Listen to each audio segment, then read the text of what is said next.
Halo, selamat malam semuanya. Oke, suara aku terdengarkah teman-teman? Jelas ya. Oke, nice, nice. Kalau share screen-nya terlihat jelas teman-teman.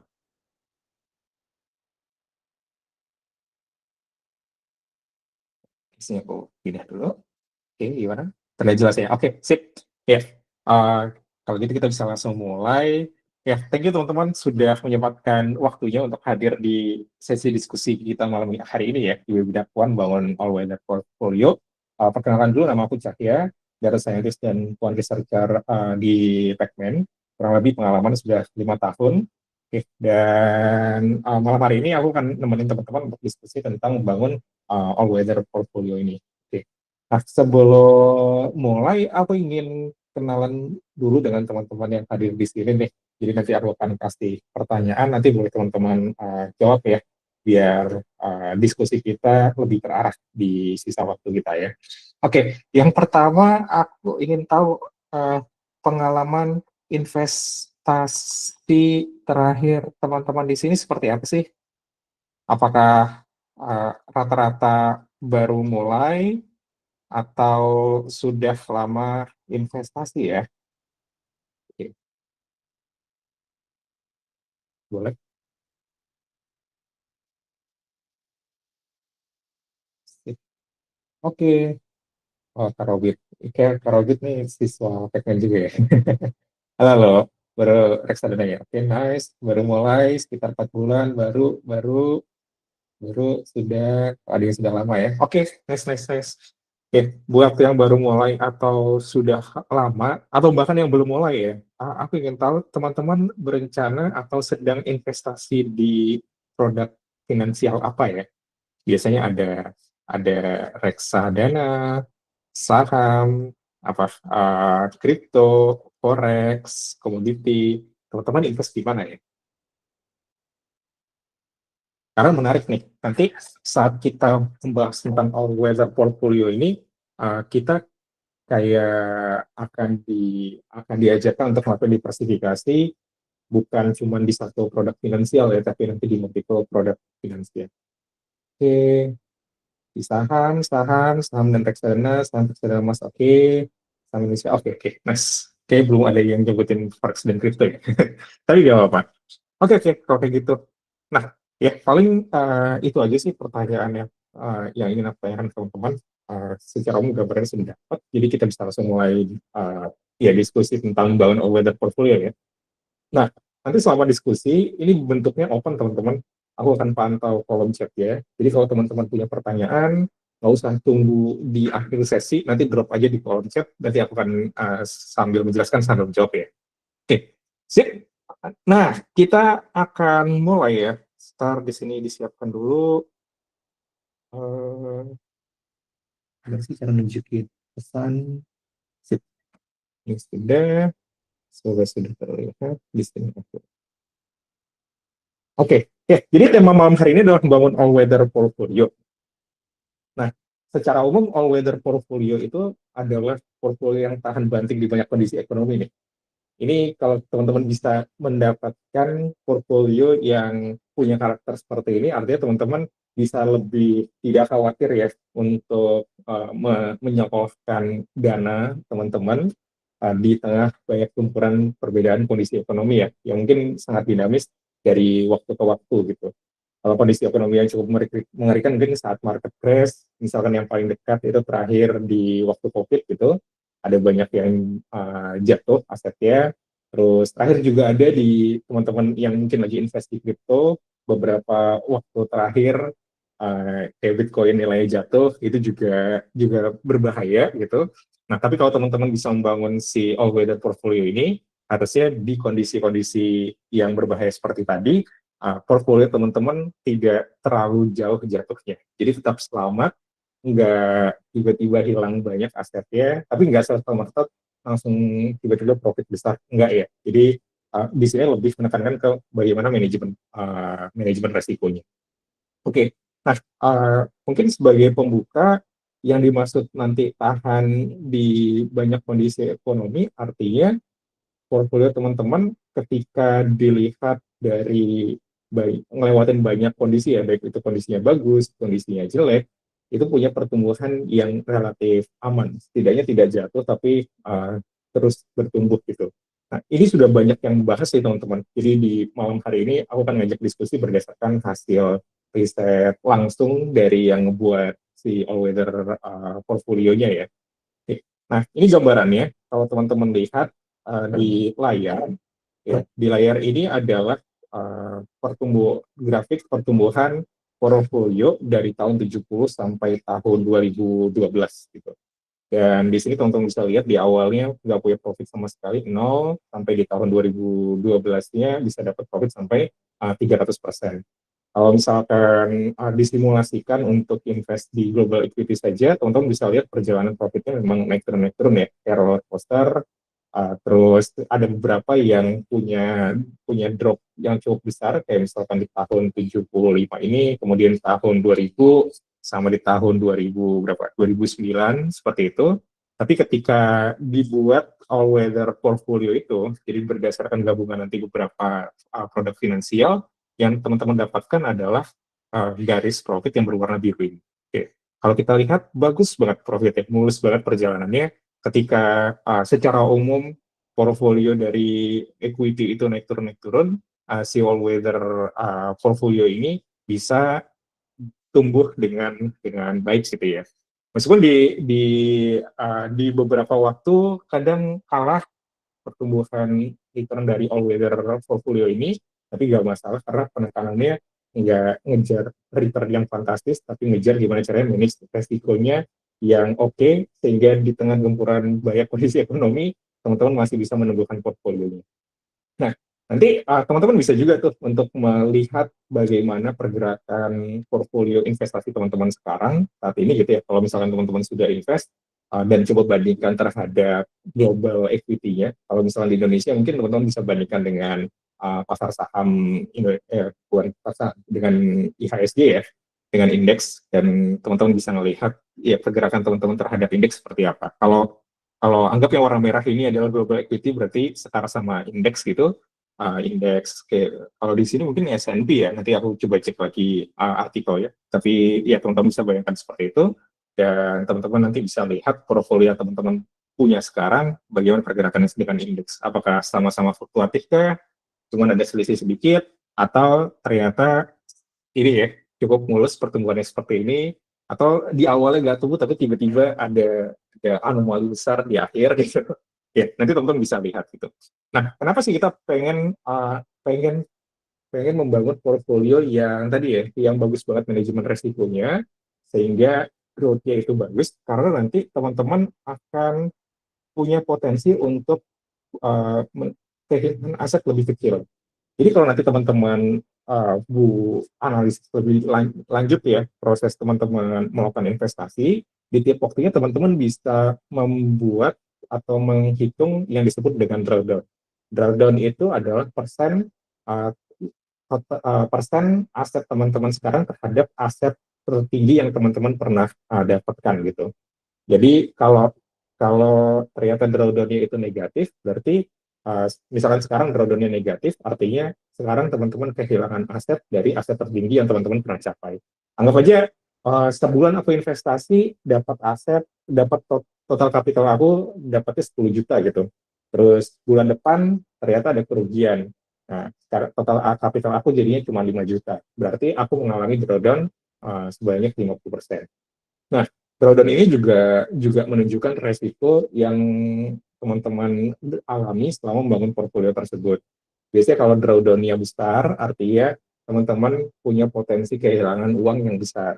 Nah, kalau misalkan di global equities, itu bervariasi ya. Kayak ada drawdown maksimumnya, di sini teman-teman bisa lihat di 50%-an.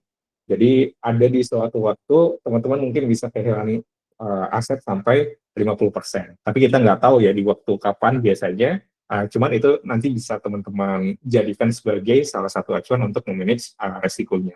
Nah, yang menariknya ketika teman-teman bangun all weather portfolio, teman-teman bisa menekan si drawdown tersebut gitu ya.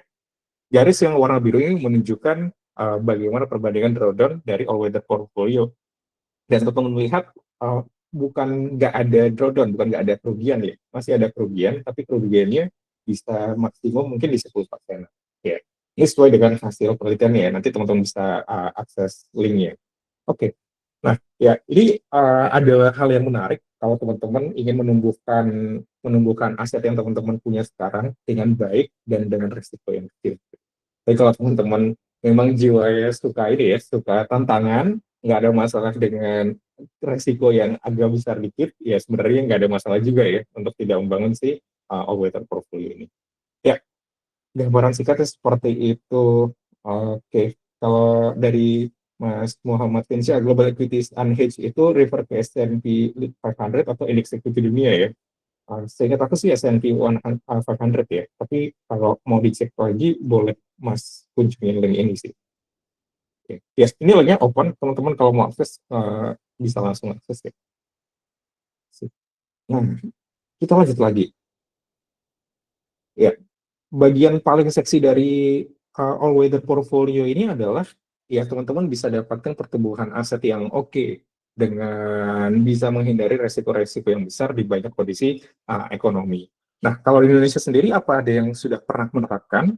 Sebenarnya ada banyak artikel nih tentang all weather portfolio dan coba disimulasikan si all weather portfolio ini dengan aset-aset yang ada di Indonesia.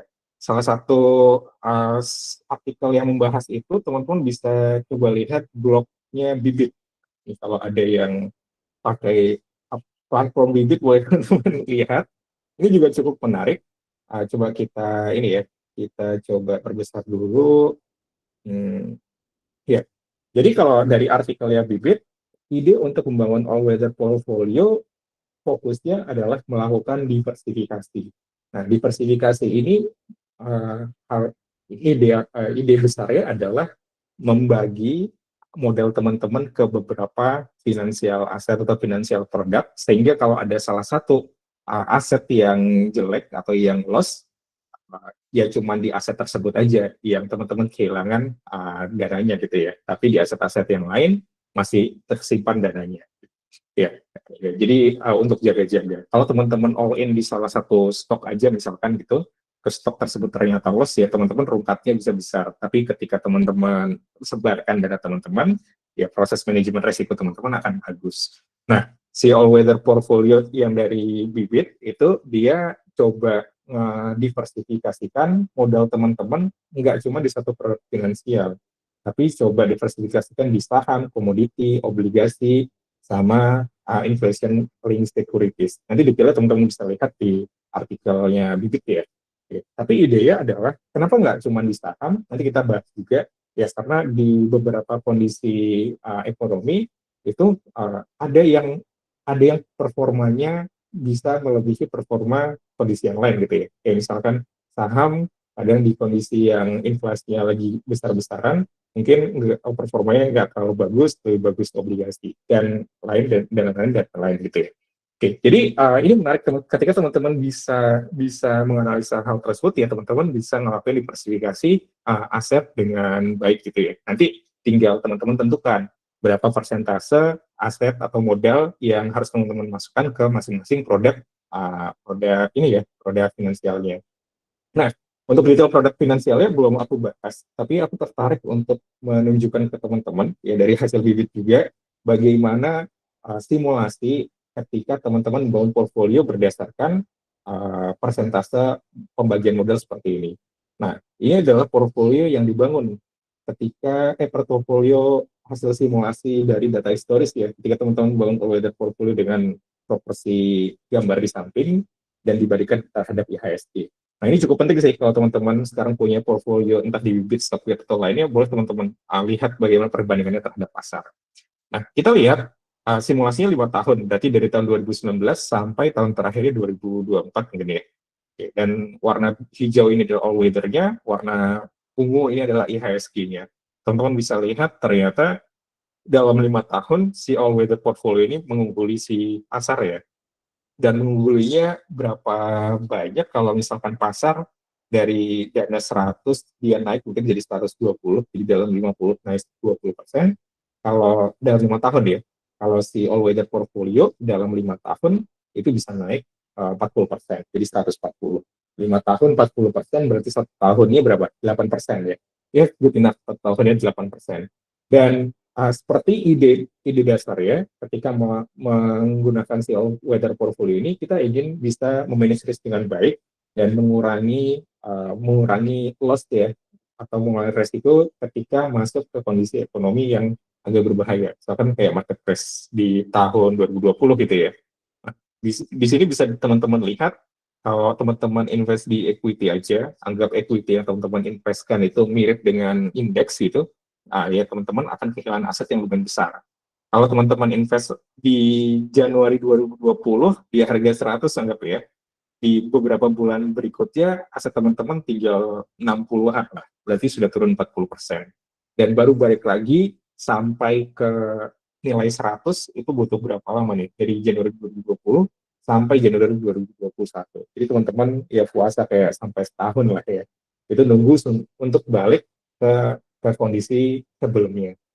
Nah, tapi ketika teman-teman menggunakan si all weather portfolio ini, ternyata proses jatuhnya, bukan proses jatuhnya sih, besar jatuhnya itu nggak sebesar ketika teman-teman invest di equity saja. Jadi jatuhnya dari 100 mungkin jadi berapa ini?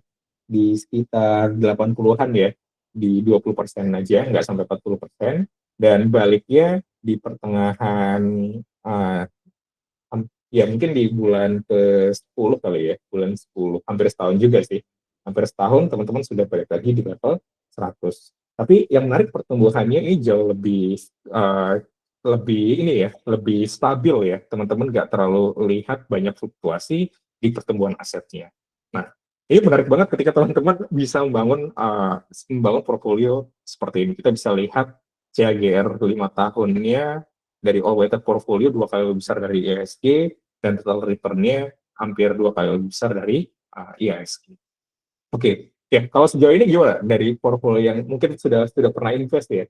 Apakah bentuknya mirip seperti ini bisa mengarahkan pasar kalau teman-teman bandingkan terhadap si IHSG? Kayaknya banyak yang bisa mengalahkan pasar deh belakangan ini. Kalau aku diskusi sama beberapa teman yang invest di setahun terakhir, return-nya ada yang 100%, ada yang 70% gitu. Ya, soalnya pasar juga lagi naik sih, dan ada beberapa yang strong banget. Oke, sip. Ya, tapi teman-teman juga bisa melihat ya, selain return yang besar, ini tadi ya, bagaimana pergerakan asetnya tidak terlalu fluktuatif, jadi resikonya cenderung kecil. Nah, sekarang kita lanjut lagi teman-teman. Ya, jadi gimana sih cara, yang jadi pertanyaan sekarang adalah kenapa alokasi modalnya seperti itu? Oke, produk finansial itu udah banyak, kenapa yang dipilih adalah saham dan lain-lain ini? Dan kenapa alokasinya 30%, 15%, 40%, sama 15%? Kenapa nggak cuma dua produk aja dan alokasinya 50-50 aja? Kan itu lebih simpel ya, nggak ada angka ajaib lah, gambarnya seperti itu. Oke. Jadi yang pertama adalah biasanya kalau teman-teman baca tentang portfolio management, ya teman-teman akan diajarkan atau akan belajar tentang bagaimana memanage resiko gitu. Ya, jadi cara memanage resiko ya teman-teman bisa diversifikasikan modal teman-teman ke beberapa produk finansial. Nggak semuanya harus diikuti. Satu cara yang paling sering aku lihat adalah melakukan diversifikasi dengan persentase 60% di equity sama 40% non equity.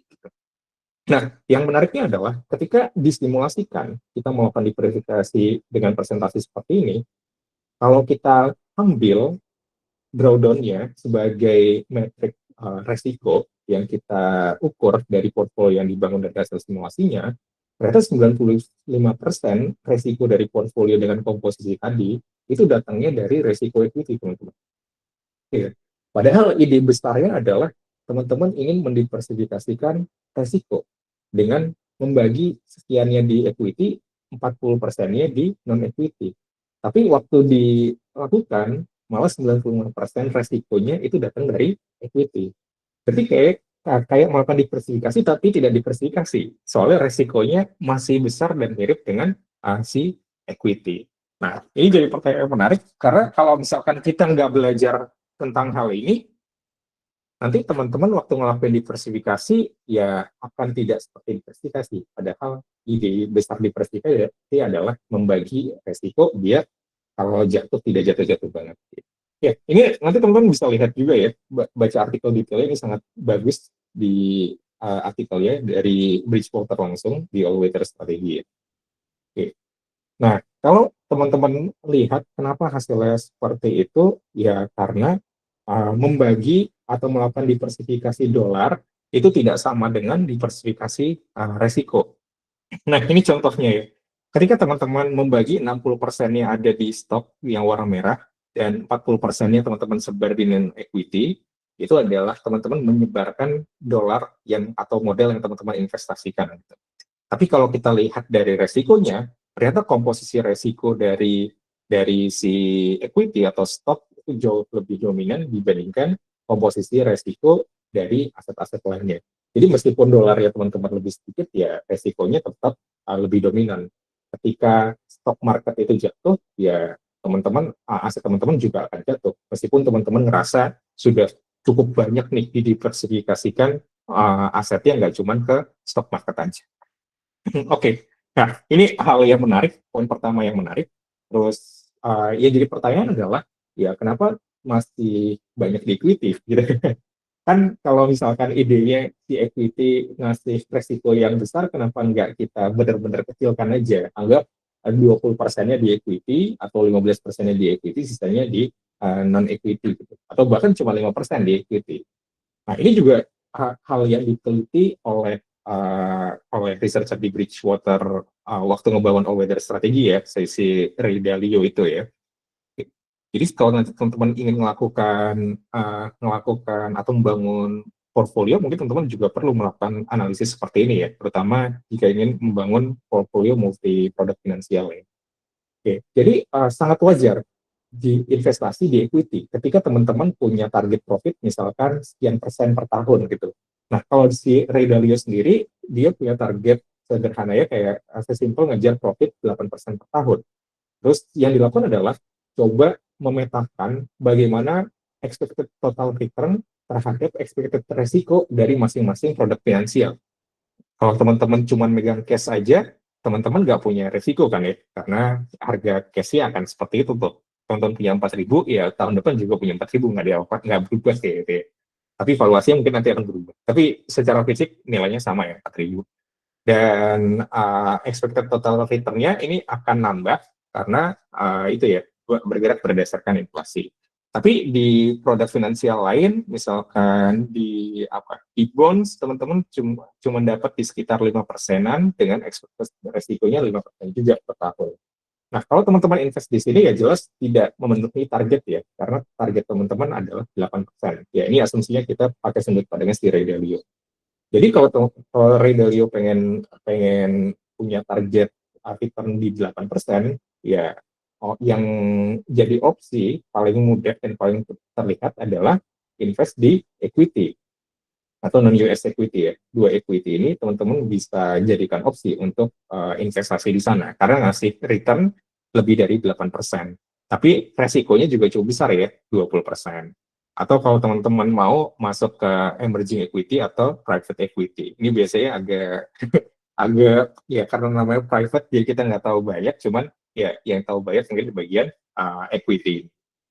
Oke, jadi masih masuk akal ya. Tadi pengen diversifikasi, tapi diversifikasi berdasarkan dolar nggak bekerja, terlalu banyak resiko dari equity-nya. Emang harus equity. Kalau sekarang mesti equity karena ya punya target return misalkan 8% per tahun. Aset-aset lain nggak ada yang ngasih 8% per tahun. Oke, sekarang kita lanjut lagi teman-teman ya. Sebentar, lanjut lagi. Nah, di sini coba kita lihat. Berarti non US equity punya risk yang lebih gede ya? Kenapa bisa begitu? Ya, kalau di sini non US equity aku rasa kayak dikelompokkan dari banyak pasar sih. Mungkin pasar-pasarnya masih ada pasar yang sudah apa itu? Sudah berkembang atau pasar yang baru baru berkembang gitu ya. Kalau di US sudah berkembang pasar equity-nya ya. Kalau di Indonesia kalau dari papernya si Adam Zaremba itu digolongkan sebagai pasar yang masih berkembang gitu. Nah, itu biasanya beda-beda nanti return sama resikonya. Yang baru berkembang itu kadang terlalu resiko relatif lebih besar gitu, artinya returnnya juga relatif lebih besar. Dan kalau teman-teman rata-ratakan di negara-negara yang banyak macam selain US, ya nanti dapatnya seperti ini. Tapi detailnya aku nggak ngelihat sih, karena dari Bridgewater sendiri nggak menunjukkan perhitungan return atau risk-nya ya. Cuman logikanya seperti itu. Dari KBRI hitung risknya gimana ya itu? Hitung risknya sebenarnya sederhana. Kalau teman-teman Nah, saat teman-teman punya aset, teman-teman nanti bisa hitung return per periodenya ya. Anggap sekarang aku invest di BBCA, aku bisa hitung return per bulan dari BBCA. Nah, fluktuasi dari return satu bulan itu, kalau besar, artinya resikonya besar. Jadi kita bisa estimasi resiko berdasarkan seberapa besar fluktuasi return terhadap rata-ratanya, atau standar deviasi dari returnnya ya. Nah, kalau teman-teman sudah bisa hitung standar deviasi dari return di satu aset, teman-teman bisa hitung di banyak aset lainnya, dan kalau di rata-ratain harusnya jadi expected risk-nya ya. Ya, simpelnya seperti itu ya. Oke. Ini menarik sih ya. Hal-hal seperti ini mungkin teman-teman nanti bisa bisa bisa coba cari ya, karena itu sangat membantu proses investasi dan mempelajari bagaimana kinerja portfolio teman-teman saat ini. Kalau aku ngobrol sama teman aku yang lagi invest di stock market Indonesia, waktu ditanya lebih familiar terhadap returnnya saja, tapi kalau resikonya seperti apa nggak tahu gimana cara ngitungnya gitu. Ya, tapi kalau kita mulai aware terhadap hal tersebut itu akan sangat bagus. Oke ya. Jadi sampai sini aku lanjut lagi. Sampai sini wajar kalau ngejar investasinya lebih banyak di equity karena punya target profit yang cukup besar. Nah, kalau teman-teman bayangin 18% per tahun, ya itu sudah lumayan besar sih kalau di stock market Indonesia ya. Rata-rata sih dari indeks saham itu di 6%-an. Tahun terakhir itu jadi 30% kalau nggak salah ya. Tapi kita nggak tahu ya tahun depan apakah akan naik terus atau enggak. Kalau aku lihat-lihat, sudah mulai ada yang komentari jangan bullish terus gitu. Nanti kapan belinya lagi. Oke, kita lanjut. Nah, cuman kita selalu bertanya-tanya apakah harus di equity, karena ketika market crash ya equity juga ikut turun ya. Cuma beberapa orang yang berani untuk ambil resiko, berani untuk nanam modal ketika market itu crash. Kalau yang lebih nggak terlalu berani ngambil resiko, segera segera ambil modalnya dari equity gitu. Ya, pertanyaan kenapa apa harus di equity? Karena kalau teman-teman bisa invest di tempat lain dan ngejar target yang sama, ya kenapa tidak? Ya kan? Jadi dilanjutkan lagi tuh risetnya sama Bridgewater. Ternyata leverage itu bisa digunakan untuk menaikkan return teman-teman. Kalau leverage, mungkin teman-teman kenalnya margin trading kali ya. Jadi teman-teman punya duit 10 juta ingin invest, dengan margin itu teman-teman bisa seakan-akan punya uang 20 juta untuk investasi. 10 juta punya teman-teman, 10 jutanya lagi minjem dari orang lain lah, gambarnya kayak gitu. Nah, saat teman-teman melakukan itu, artinya teman-teman investasi dengan leverage. Nah, ini menarik ya. Ketika teman-teman investasi dengan leverage, uh, teman-teman bisa bisa mendapatkan return yang sama dari aset yang berbeda. Nah, jadi disimulasikan sama si Bridgewater, untuk level resiko yang sama, bond itu bisa hasilkan return yang lebih besar dibanding equity. Oke. Kalau kita lihat di sini, nah ini grafiknya sama seperti tadi ya. Sumbu X-nya itu menjelaskan risiko, sumbu Y-nya itu menjelaskan return. Dan S&P 500 ini adalah stok representasi dari equity. Punya return di mendekati 8%, tapi resikonya cukup besar, 16%. Si bond-nya ini itu punya expected return yang di bawah S&P, tapi punya resikonya lebih rendah. Ketika teman-teman ingin ngejar biar punya expected return yang lebih tinggi, ya teman-teman bisa aja pakai leverage ketika investasi di bond ini. Jadi teman-teman pinjam modal lagi untuk investasi di bond ini. Anggap aja leverage-nya 2 banding 1, artinya ya teman-teman lipat ganda, nggak lipat gandakan sih, ya kalikan dua modal teman-teman tadi ya. Kalau modalnya 10 juta, teman-teman pinjam 10 juta lagi biar jadi 20 juta. Ya kan modal 20 juta itu, dan artinya leverage dua kali, teman-teman bisa dapatkan return di 8 persenan dengan resiko yang mirip dengan S&P 500 atau dengan equity. Nah, hal ini kan oke ya, artinya ya untuk bisa ngejar target yang sama, ya sebenarnya nggak butuh banget untuk invest di equity, tapi teman-teman bisa invest di produk finansial yang lain dengan tambahan leverage. Ini teman-teman mungkin bisa buat ya, asal teman-teman nanti bisa bisa akses akses ini ya, akses leverage gitu. Tapi nanti dulu jangan langsung dibeli, kita lihat dulu proses analisanya dari si Bridgewater ya. Nah, ini adalah perkembangan total aset, perbandingan total aset antara S&P 500 dengan bond, dan warna merah ini adalah bond dengan leverage. Nah, teman-teman bisa lihat kalau kita hanya invest di bond saja, dan dari sisi resikonya, kalau teman-teman lihat fluktuasi dari returnnya itu nggak terlalu fluktuatif ya. Dia cenderung growth-nya steady, yes, tapi nilai returnnya lebih kecil dibandingkan ketika teman-teman invest di stock market. Tapi ketika teman-teman pakai leverage, ya teman-teman bisa meningkatkan resikonya dengan meningkatkan returnnya juga. Jadi teman-teman akan dapatin grafik yang berwarna merah ini. Oke, ya itu salah satu cara. Oh, berarti mungkin kita nggak mesti investasi di ini ya teman-teman ya, di equity ya, equity kita bisa investasi di produk finansial lainnya. Nah, apakah bisa? Jadi yang dilakukan si Bridgewater adalah uh, coba samakan dulu di satuan resiko yang sama, apakah expected return-nya itu berbeda. Kalau expected return-nya berbeda di satuan resiko yang sama, ya kita bisa ngejar investasi di produk investasi itu. Bayangkan teman-teman punya, maaf, ini aku mute dulu ya. Maaf, dilihat dulu. Oke, sip ya. Ya, aku lanjut lagi. Bayangin teman-teman punya produk investasi A gitu ya, dan B. Resikonya sama-sama 10%, tapi ternyata expected return dari produk investasi A itu dua kali besar daripada produk investasi B. Ya, kenapa kita invest di B? Mending invest di A, karena resikonya sama. Nah, itu yang diteliti lebih lanjut sama Bridgewater. Jadi untuk setiap produk investasi itu disamakan dulu resikonya. Misalkan resikonya sama-sama 10% gitu ya, atau sama-sama di 16%. Kemudian Bridgewater melihat bagaimana return di level resiko tersebut. Ternyata kalau dilihat returnnya nggak ada perbedaan yang signifikan teman-teman. Berbeda tapi nggak beda banget gitu. Jadi berbedanya di antara 4-8% lah, gambarnya seperti ini. Kalau teman-teman lihat, ada apa di US fixed income di 5%-an, untuk level resiko yang sama, equity di level resiko yang sama ternyata di 5%-an juga, non-US equity ini juga sama ya. Tadi kalau misalkan lihat kenapa lebih besar returnnya, ya resikonya juga lebih besar. Kalau dirasiokan, ternyata nilainya nggak jauh beda ya dengan US equity, emerging equity ini sedikit lebih besar, private equity ini juga sedikit lebih besar dan lain.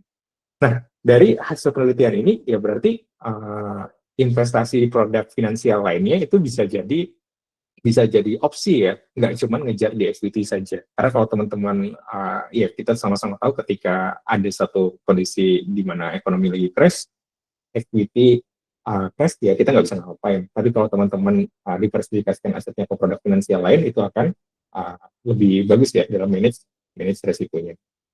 Oke, kita lanjut lagi teman-teman. Nah, oke, berarti kalau dari cerita tadi, apakah harus invest di equity? Enggak. Nah, berarti kita bisa coba lakukan diversifikasi. Nah, tapi apakah diversifikasi modal ini selalu akan mengurangi resiko atau ternyata masih ada resikonya ya? Nah, ternyata kalau teman-teman menyebarkan aset teman-teman ke beberapa produk finansial, itu nggak mesti aset resikonya akan berkurang, teman-teman. Anggap teman-teman invest di equity aja dulu ya. Anggap teman-teman invest di produk perbankan gitu, di BBCA sama BBRI. Ya, ketika perbankan lagi lesu, ya stoknya turun, ya baik BBCA sama BBRI juga turun. Berarti meskipun teman-teman nyebarin aset teman-teman karena tipenya sama, ya teman-teman akan dapatin resiko yang sama, bahkan 2 kali lipatnya ya. Tapi ketika teman-teman nyebarkan aset ke dua hal yang berbeda, ya teman-teman bisa bisa menekan resiko investasi dari diversifikasi tersebut. Nah, di sini diteliti sama Bridgewater. Oke, bagaimana kalau aku coba sebarkan aset aku ke beberapa portfolio, beberapa beberapa beberapa produk gitu ya. Nah, misalnya di sini teman-teman lihat di sumbu X ya, kalau modelnya cuma ditanam di satu hal, ditanam 2 hal sampai ditanam di 20 hal gitu. Dan kalau kita lihat seluruh garis ini, semakin banyak teman-teman nyebar portfolio teman-teman. Nah, di sini annual portfolio standard deviation itu berarti resikonya ya. Resikonya ternyata semakin kecil. Saat teman-teman all in di satu tempat, dari hasil simulasinya si Bridgewater, resikonya bisa 10%. Tapi ketika teman-teman mulai diversifikasi, perbanyak penyebaran modal teman-teman ke banyak aset itu, resikonya makin lama makin turun. Nah, ini menariknya turun ya, bukan jadi nol ya, teman-teman ya. Jadi kalau berharap nol kayak biasa, soalnya pasarnya tetap resiko, tapi akan turun. Dan turunnya itu ternyata nggak linear nih, tapi dia kayak nge-level ke suatu titik gitu. Jadi anggap aja kayak di garis yang warna merah ini, ternyata turunnya kalau nyebar di 15 aset sama 20 aset nggak terlalu beda turunnya. Oke, ya tapi diversifikasi itu works ya teman-teman. Nah, selain menyebarkan modal ke banyak aset, teman-teman juga harus cek apakah aset yang teman-teman sebarkan modalnya itu berhubungan atau tidak. Ya seperti tadi ya, kalau teman-teman nyebarin aset ke BCA sama BRI, ya dua hal itu perusahaan yang mirip gitu sektornya, ketika sektor tersebut lagi lesu, kalau jatuh ya dua-duanya sama-sama jatuh. Nah, yang mirip itu artinya korelasinya tinggi. Kalau yang tidak mirip mungkin apa yang jauh banget ya, kayak Telkom sama energi, atau sekalian aja ya kayak equity sama crypto mungkin nggak terlalu mirip. Ya, berarti kalau equity jatuh, crypto belum tentu jatuh. Berarti teman-teman nge-hedge atau apa memanage resiko dari sana, dari diversifikasi itu. Nah, ini yang dilakukan ketika teman-teman asal diversifikasi, nggak tahu misalkan korelasinya dapat besar, stoknya mirip-mirip gitu, atau produk finansial mirip-mirip, ternyata nggak berkurang banyak si resikonya. Ya, jadi kalau sekarang lagi diversifikasi tapi resiko yang masih besar, harus dicek lagi diversifikasi kemana aja. Dan teman-teman cek apakah korelasi dari returnnya itu mirip atau tidak. Nah, semakin tidak berkorelasi aset yang teman-teman diversifikasikan, pengurangannya semakin besar ya, si resikonya. Oke, contohnya kalau benar-benar tidak berkorelasi, teman-teman bisa dapatkan resiko saat diversifikasi ke 20 aset berkurang 5 kalinya. Nah, ini sangat sangat baik gitu. Oke, jadi yang dilakukan adalah ketika tahu aset itu ternyata bisa kita investkan, nggak mesti di equity, ya teman-teman butuh memeriksa uh, apakah produk finansial A sama produk finansial B itu berkorelasi atau tidak. Nah, biasanya nanti researcher di hedge fund-nya itu akan memeriksa korelasi antar aset tersebut. Jadi nggak asal diversifikasi, tapi memastikan diversifikasinya ini bisa menurunkan resiko. Ya, itu yang dilakukan sama si ini ya, si Bridgewater ya. Kita lanjut lagi teman-teman. Bentar. Oke. Nah, ketika kita tahu, oh ternyata kalau cari korelasi yang rendah aja kita pasangkan bisa membuat kita mendiversifikasikan aset. Nah, ini mulai kompleks nih dan mulai menarik. Masalahnya, korelasi antar aset tiap waktu itu berubah, teman-teman. Nah, kalau sekarang teman-teman sudah mulai aware terhadap kita bisa ngolah data, cari korelasinya, ternyata tiap waktu itu bisa berubah. Jadi kalau teman-teman melakukan investasi dari data sekarang aja, 1 bulan ke depan bisa berubah tuh uh, pandangannya ya terhadap korelasi antar asetnya. Nah, ini contohnya rolling 3-year correlation dari stock dan nominal bonds. Ada kondisi di mana ternyata nggak berkorelasi antara stok sama bond. Misalkan di tahun 90, korelasinya kecil. Tapi dari tahun 91 sampai 99, korelasinya ini besar. Berarti kalau di sini teman-teman mungkin mungkin nggak efektif melakukan diversifikasinya ya, karena korelasinya besar. Tapi di beberapa tahun berikutnya mulai turun lagi nih korelasinya. Dan kadang korelasinya bisa negatif, teman-teman. Kalau korelasinya negatif, artinya kayak misalkan stok naik, malah bonnya yang turun gitu ya, dan seterusnya. Oke. Nah, ini adalah rolling 3 year. Kalau teman-teman ubah periodenya, misalkan teman-teman pakai rolling 1 year atau rolling lebih short term lagi, bisa lebih berbeda lagi nih grafiknya. Oke. Nah, ini hal yang jadi concern juga sama Bridgewater saat melakukan diversifikasinya. Terus kalau korelasinya berubah, jadi gimana ya? Apakah aku investasinya berubah-berubah terus atau semacamnya gitu ya? Jadi waktu itu kalau teman-teman lihat wawancaranya si Ray Dalio, dia coba sederhanakan. Dibanding kita ngikutin yang seperti ini, meskipun sudah punya konteksnya ya, kita coba sederhanakan biar lebih mudah dalam proses investasinya. Karena tujuan utamanya adalah managing risk-nya ya teman-teman. Coba kita lanjutkan lagi slide-nya.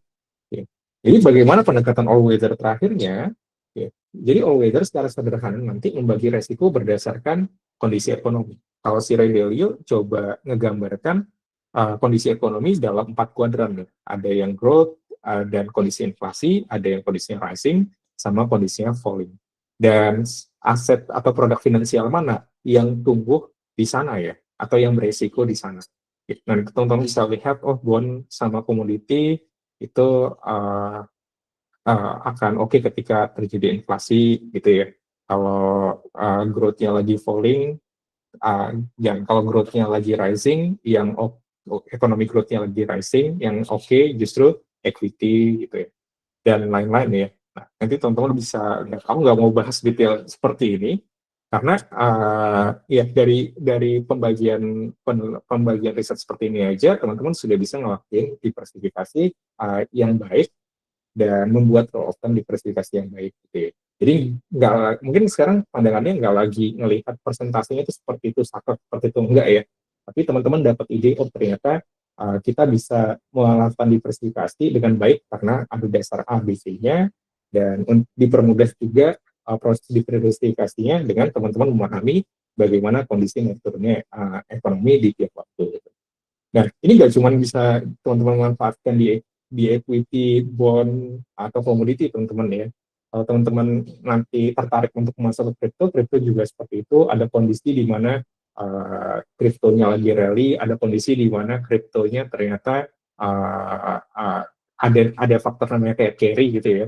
Carry-nya lebih oke untuk ngasih teman-teman return dan lain. Nah, itu semua juga bisa teman-teman pakai untuk membangun all-weather portfolio-nya dengan tambahan produk finansial lain yang nggak ini ya, nggak mesti saklek ngikutin si si diversifikasi Ray Dalio tadi. Nah, jadi ketika sudah diplankan dan coba dilakukan investasi berdasarkan proporsi tadi 25%, ya ternyata sudah mulai membaik nih resiko dari portfolionya. Jadi portfolio sudah mulai terdiversifikasi. Bagian kiri ini adalah proporsi dari resiko portfolio yang konvensional. Yang tadi kita buat 60% di equity dan 40% non-equity. Ya, 95% resikonya itu datang dari equity. Tapi ketika melakukan diversifikasi menggunakan all-weather portfolio tadi, sekarang risknya sudah mulai terdistribusikan.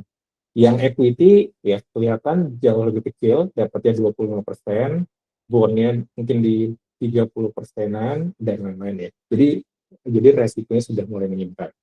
Nah, ini menarik ya. Ketika resikonya menyebar, artinya ya teman-teman secara tidak langsung itu bisa bertahan di banyak kondisi ekonomi ya. Karena kan kondisi ekonomi berubah-ubah. Dan di setiap perubahan itu ada yang lebih unggul, ada yang enggak ya. Dengan menyebar resiko ini, ya teman-teman akan dapatkan resiko yang lebih mild secara umum. Nah, tapi resiko yang lebih mild ini apakah akan menghasilkan return yang oke juga? Karena kan tadi kita punya target misalkan 8% per tahun returnnya ya. Nah, hasilnya seperti ini. Oke, ya di sini teman-teman bisa lihat di sini sebenarnya si risetnya itu menampilkan dua grafik ya. Ada grafik yang total returnnya disamakan, ada grafik yang standar deviasi atau resikonya yang disamakan. Nah, di sini yang aku tampilkan adalah ketika ketika total return-nya disamakan. Karena ide dari membangun all weather portfolio ini adalah bisa manage resiko dengan baik. Konvensional beta portfolio ini yang tadi teman-teman bisa dapatkan, bisa lihat di garis yang warna merah ini, sama all weather portfolio yang warna biru ini ya. Kalau teman-teman lihat untuk ngejar di total return yang sama, ternyata lebih tidak beresiko all weather portfolio. Ya, soalnya resikonya cuma 6%, 2 kali lebih kecil dibandingkan kalau teman-teman pakai konvensional. Oke, seperti ini. Nah, di sini teman-teman bisa lihat simulasinya cukup lama, dari tahun 70 sampai tahun 2010. Nah, kenapa nggak ada di 2000 sampai 2025? Ya, karena risetnya berhenti di sini ya. Nanti kalau kalau mau bisa lihat white paper update-nya ya. Cuman aku belum pernah lihat sih yang paling update. Nah, selain menunjukkan kumulatif total return-nya, ditunjukkan juga nih teman-teman drawdown-nya ya. Drawdown ini tadi menunjukkan seberapa besar teman-teman kehilangan aset dari aset maksimum yang teman-teman pernah dapatkan. Ternyata cukup mild juga kehilangan asetnya, di 10%-an ya. 10% mungkin di sini di ujung sampai berapa? Sampai 12%. Dimana ini cukup bagus nih kalau teman-teman lagi ngelola dana orang ya, ini hal yang cukup bagus karena teman-teman bisa manage resikonya dengan budget budget kehilangan sampai 10% gitu. Ya, bayangin aja ya kalau teman-teman anggap aja investnya di kripto itu bisa kehilangan aset sampai 60%. Ketika teman-teman bisa membangun investasi yang hilang asetnya cuma 10%, itu sangat-sangat bagus sih. Dan kehilangan aset yang kecil ini nggak berarti returnnya juga kecil ya. Teman-teman bisa dapatkan return yang oke juga gitu, return yang sebanding juga. Kalau teman-teman tidak melakukan hedging seperti itu, nanti teman-teman bisa dapatkan kehilangan aset ada yang 30% sampai ada yang 40%. Nah, ini masih banyak hal lagi yang teman-teman bisa ekspor ya. Selain selain nilai drawdown maksimumnya, teman-teman bisa juga ekspor panjang dari drawdownnya dan lain. Oke. Ya, tapi secara umum teman-teman bisa bisa membuat all weather portfolio seperti ini. Oke. Ya, sampai sini dulu. Ada pertanyaan nggak? Kalau ada, kita bahas dulu. Oke, coba kita lihat. Terus tadi sudah ya. Leverage itu seperti apa ya? Leverage tadi, Mas Tinsya, kalau Mas pinjam modal untuk sebagai tambahan modal investasi. Sekarang punya uang 10 juta, pinjam 10 juta di tempat lain, biar total modalnya 20 juta untuk investasi. Ya, proses itu proses leveraging. Nah, kalau teman-teman sempat baca value investingnya Warren Buffett salah satu hal yang membuat dia juga bagus adalah punya akses leverage yang baik ya. Jadi dapat bisa melakukan leveraging tapi dengan fee yang lebih murah. Oke, coba kita lihat lagi Holy Grail ya. Perhitungan korelasi antar aset itu bagaimana ya? Wah, ini detailnya itu agak agak teknikal sih ya. Tapi kalau teman-teman coba aku coba share screen dulu ya biar biar terbayang. Correlation relation. Ya, nanti teman-teman bisa bisa banget ngelihat ngelihat ini ya, ngelihat cari di Google untuk bagian korelasinya. Tapi yang cukup menarik adalah yang seperti ini teman-teman. Ini terlihat nggak ya? Nah, ya di sini teman-teman bisa punya data return dari banyak aset tiap periodenya ya. Anggap sebuah X ini teman-teman coba buat plot antara return dua buah aset, dan kalau kalau returnnya seperti ini, saat return aset A itu naik, return aset B juga naik gitu. Atau saat return aset A kecil, return aset B juga kecil, artinya dua buah aset itu berkorelasi.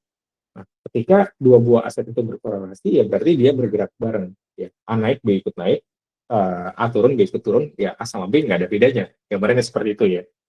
Dan kalau teman-teman invest di sana, lagi-lagi, karena invest di tempat yang sama cuma dikalikan dua, berarti resikonya yang teman-teman dapatkan adalah kali duanya. Tapi ketika teman-teman invest di aset yang tidak berkorelasi, jadi kalau misalkan A naik, B nggak naik, belum tentu naik gitu ya, atau yang B-nya ya udah random gitu, ya artinya resikonya itu akan terbagi. Nggak ada resiko sistematis yang membuat dia sama-sama naik atau dia sama-sama turun. Ya, uh, aku nggak tahu deh. Kalau kalau aku lihat di beberapa platform trading biasanya nggak ditunjukkan sih informasi korelasi sebagai matriks untuk membandingkan antara satu aset dengan aset lainnya ya. Mungkin karena proses ngolahnya juga lebih kompleks dan belum tentu semua orang familiar gitu. Tapi kalau nanti teman-teman ingin ingin coba membangun all weather versi teman-teman sendiri, ya teman-teman boleh coba untuk analisa di level se, se itu ya, sedetail yang dilakukan sama Bridgewater tadi. Oke. Coba kita lanjut lagi. Mana lagi pertanyaannya? Uh, ini tadi sudah. Jadi all weather ini lebih condong menurunkan resiko berdasarkan volatilitas ya. Apakah ada resiko-resiko yang lain ya? Oke, ya benar. Secara umum menurunkan resiko berdasarkan volatilitas. Apakah ada resiko yang lain?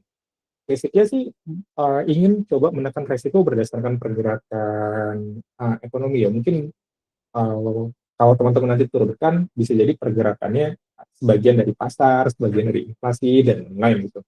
Nah, tapi nggak semua hasil all weather portfolio itu akan bebas dari resiko.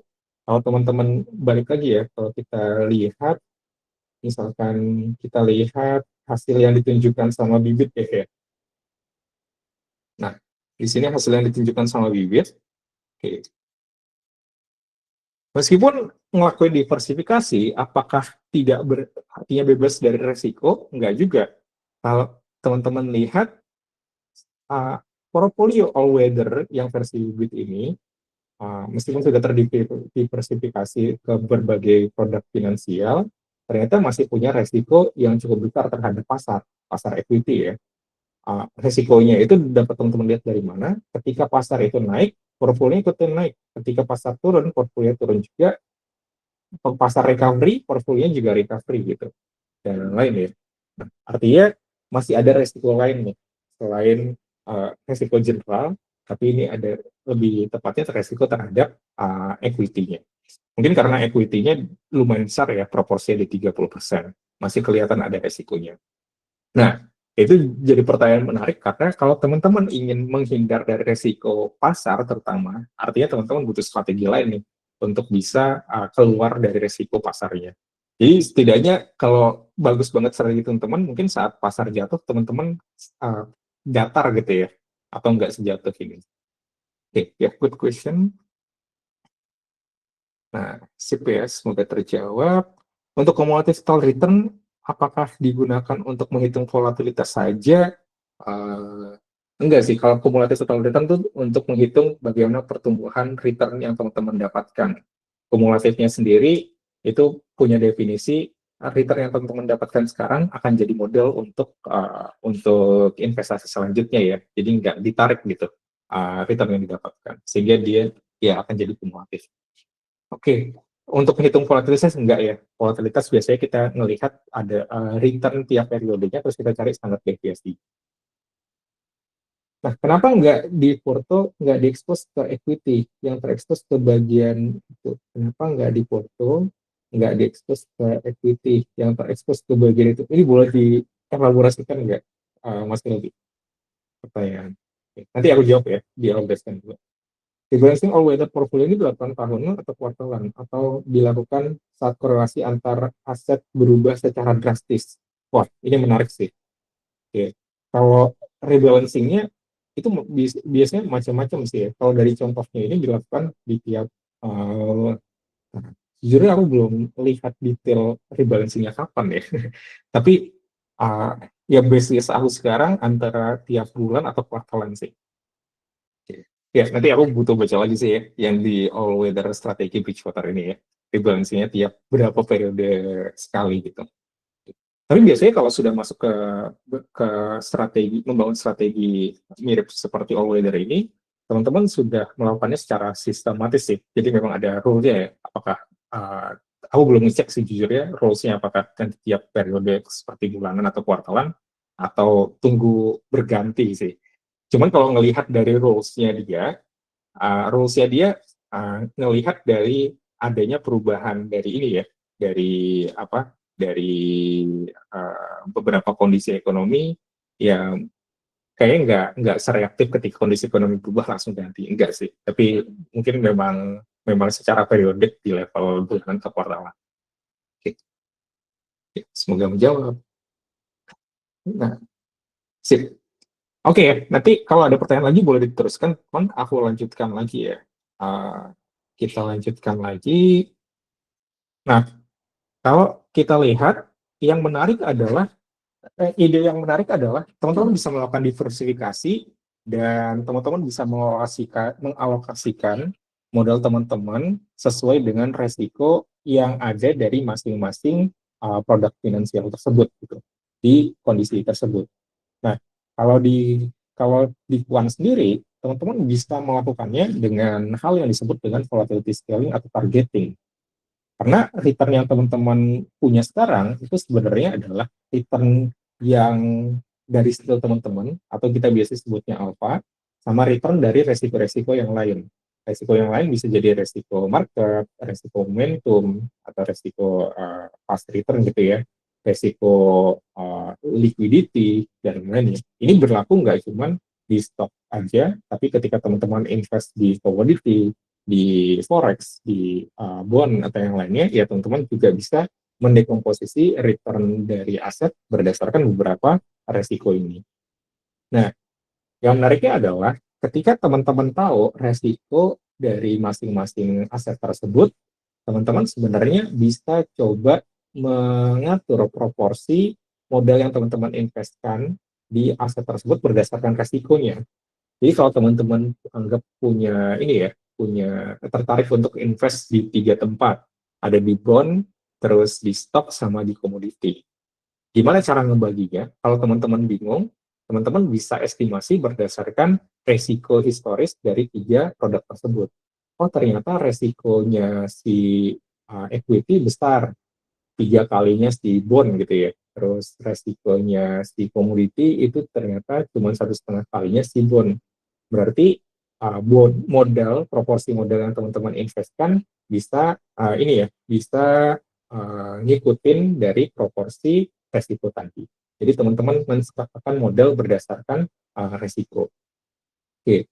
Nah, itu adalah yang dilakukan oleh puan-puan saat ini sih. Jadi ketika invest nggak langsung invest begitu saja, sudah dapat beberapa stok atau beberapa produk finansial yang ingin diinvestasikan, di scaling dulu berdasarkan resikonya baru invest di sana. Nah, saat melakukan scaling berdasarkan resikonya, si Kuan ini juga bisa melakukan targeting resiko sesuai dengan budget yang dimiliki gitu. Jadi kalau teman-teman tekan terlalu kecil resikonya, yang teman-teman dapatkan adalah returnnya juga akan kecil. Ya. Tapi ketika teman-teman bisa sudah tahu budgetnya, anggap budget resikonya 10%, terus portfolio teman-teman sekarang cuma punya resiko di 5%, teman-teman bisa naikin biar dapat return yang lebih besar. Nah, volatility scaling dan targeting itu bisa bisa membantu teman-teman menjadi opsi selain teman-teman melakukannya seperti yang dilakukan si Ray tadi ya. Oke. Dan ada metode yang lebih kompleks lagi. Kalau teman-teman pernah belajar context optimization, ada namanya portfolio optimization berbasis risk parity. Idenya sama, dari banyak aset yang teman-teman punya, teman-teman akan kategorikan aset-aset tersebut sesuai dengan kategori resikonya. Dan aset-aset yang resikonya itu sama dan besar biasanya akan dikasih bobot yang rendah, tapi aset-aset yang resikonya lebih kecil itu biasanya akan dapat bobot yang lebih besar gitu ya. Nah, di sini teman-teman bisa lihat bagaimana hasil ketika melakukan optimasi portfolio berdasarkan metode barusan ya, si risk parity tadi. Ketika teman-teman membagi modal teman-teman sama rata, satu per N, teman-teman bisa melihat kumulatif return-nya dari Juli 2020 sampai Juli, Agustus, September, Oktober kayak Oktober 2020 itu hanya naik di 10% ya. Tapi ketika teman-teman menggunakan hierarchical risk parity, portfolio optimization, teman-teman bisa memperbaiki alokasi asetnya dan bisa dapatkan return sampai 15%. Ya, naik 5% secara absolut itu hal yang lumayan ya dalam 3 bulan. Nah, tapi apakah itu bagus? Ya, teman-teman bisa melihat nanti resikonya seperti apa ya. Oke, ternyata resikonya secara umum kalau kita lihat dari drawdown-nya, yang 1/n itu punya drawdown maksimum di 10%. Oke, drawdown maksimumnya di 10%. Tapi kalau hierarchical risk parity punya drawdown maksimum di mungkin di 8 persenan ya. Oke. Memang sih drawdown maksimumnya lebih kecil daripada 1/n, tapi terjadinya 2 kali ya. Mungkin ini teman-teman bisa jadikan konsiderasi untuk mengoptimize lagi portfolio yang teman-teman buat. Nah, ini semua teman-teman bisa lakukan ketika teman-teman bisa dapat akses data dan bisa ngolah datanya sehingga teman-teman bisa bisa ngoptimize proses investasi yang teman-teman lakukan. Oke, ya kalau teman-teman mau lihat nanti ada ya di buku Portfolio Optimization dari Daniel Palomar, ini open for public, teman-teman nanti bisa lihat. Oke, nah itu tadi teman-teman gimana cara ngebangun portfolio all weather portfolio, oke, dan harusnya sih teman-teman bisa coba replikasi itu ya, setidaknya coba buktikan dulu berdasarkan data dan list aset yang teman-teman punya. Ketika teman-teman invest dengan proporsi tadi, teman-teman dapat keuntungan yang oke atau tidak. Kalau misalkan masih kurang oke, biasanya entah teman-teman perluas list aset yang teman-teman punya, atau nanti teman-teman pakai metode yang lebih oke lagi. Nah, jadi inti dari all weather portfolio tadi adalah mengontrol resikonya. Dan teman-teman ternyata bisa untuk membuat strategi investasi dengan resiko terkontrol berbasis data. Nah, ini contohnya teman-teman ya. Jika kita menggunakan tadi yang dipakai di strategi ini adalah strategi Quant adalah volatility scaling. Ya, teman-teman bisa nih untuk membangun strategi investasi dengan return 4 kali lebih besar dari pasar di level resiko yang sama. Oke, nah ini strateginya lumayan banget karena lebih besar dari pasar, dites dari tahun 2015 sampai 2025 ya, udah 10 tahun gitu. Dan kalau teman-teman bandingkan dengan deposito, dia 2 kalinya deposito. Ya, kalau teman-teman deposito kan produk finansial yang risk free ya, resikonya kecil banget. Jadi kalau teman-teman masuk ke pasar modal, ketika invest di sana tapi returnnya lebih kecil dari deposito, kenapa nggak di deposito aja gitu ya? Karena kan teman-teman ngambil resiko, harusnya rewardnya lebih besar. Oke, jadi teman-teman bisa nih punya potensi untuk membuat strategi investasi yang mengalahkan pasar dengan di level resiko yang sama. Oke. Nah, untuk mengaplikasikan itu sebenarnya cukup simpel sih teman-teman. Teman-teman butuh paham teori finance, capital market, dan portfolio management. Karena nanti kita nggak cuma asal masuk-masuk atau sebarin model saja, tapi kita ngelakuin riset seperti apa yang dilakukan si Bridgewater tadi ya, dalam membangun portfolio all weather. Ya, teman-teman nanti butuh beberapa teori tadi. Dan teman-teman butuh pemahaman tentang data serta teknik analisa dan pengolahan datanya. Tadi si all weather portfolio ngelakuin analisa yang sebenarnya masih terhitung basic sih karena cuman ngambil informasi kayak resiko, volatility, terus korelasi gitu ya, belum sampai portfolio optimization dan lain. Tapi kalau teman-teman lihat tadi strategi Quant yang bisa ngasih return 4 kali besar dari pasar, itu sudah masuk ke hal yang lebih kompleks lagi ya. Jadi ngelakuin volatility scaling dan targeting juga. Oke ya. Tapi nanti kalau teman-teman ingin yang lebih adaptif lagi, teman-teman bisa sampai menggunakan metode portfolio optimization. Dan di sini teman-teman juga butuh paham tentang teknik optimasi sama memiliki akses data. Kalau teman-teman bisa punya atau bisa melakukan dan bisa memiliki pemahaman seperti ini, harusnya teman-teman bisa tuh untuk membangun strategi investasi yang transparan, yang menguntungkan juga. Jadi teman-teman bisa membuktikan strategi yang menguntungkan. Oke. Ya, paling itu sih. Dan ini ada sedikit serba-serbi teman-teman ya. Jadi belajar belajar membangun strategi investasi berbasis data itu ada banyak referensinya. Cuman referensinya rata-rata datang dari hasil riset hedge fund atau hasil riset akademisi, bentuknya masih berbentuk buku diktat atau paper gitu. Kalau teman-teman nyaman untuk belajar dari sana, nggak ada masalah untuk belajar dari sana. Tapi kalau teman-teman ingin belajarnya dipandu, dikasih struktur belajar yang baik, dan belajarnya dari nol, dari Pacman, kita punya 2 produk nih untuk membantu teman-teman dalam belajar. Ada Investment for Professional sama Quantitative Finance with Data Science. 2 produk ini sama-sama mengajarkan teman-teman untuk membangun strategi investasi berbasis data. serta melakukan pengujian apakah strategi investasi teman-teman memang menguntungkan atau tidak. Oke. Karena biasanya kita nggak 100% tahu apakah strategi kita itu benar-benar menguntungkan atau enggak. Untungnya karena pergerakan pasar lagi positif kah atau seperti apa gitu ya.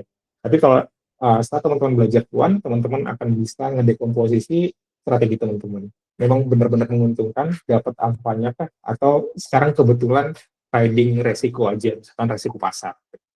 Dan ketika teman-teman sudah tahu strateginya punya resiko sama return seperti suatu hal gitu, teman-teman bisa mengoptimalkan resiko dan return tersebut ya, sehingga bisa mendapatkan resiko yang lebih rendah lagi dengan return yang lebih besar lagi. Ya, secara umum itu.